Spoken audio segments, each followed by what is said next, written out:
Voilà, donc nouvel arrangement en perspective. Donc bon, là j'ai maintenu le système par dérision, c'est pour vous faire une démonstration.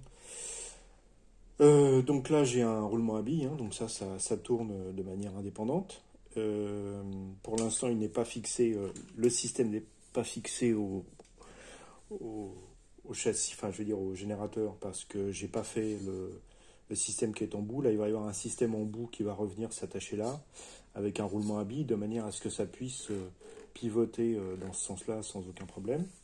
Bon là déjà ça peut le faire ici, il y a le montage qui est repris là. Donc en fait ce qui se passe c'est que je vais utiliser une concomitance de mouvement.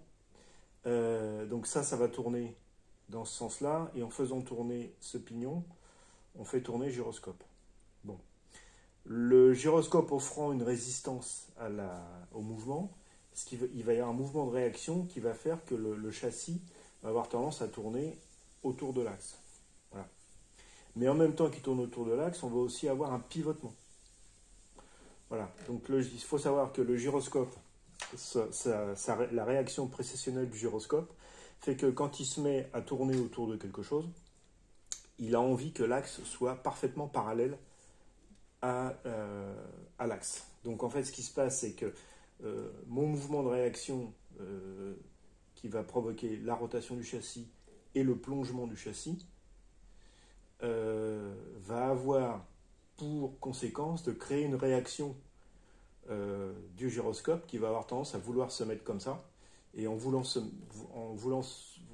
mettre dans cette position-là idéale pour lui, en fait sa réaction ça va être de tourner.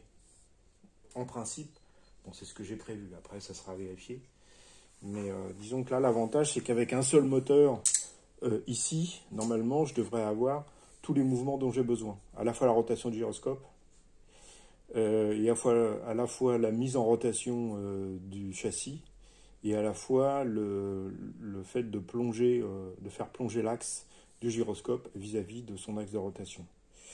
Donc voilà, bon, à vérifier. Tout ça est en progression.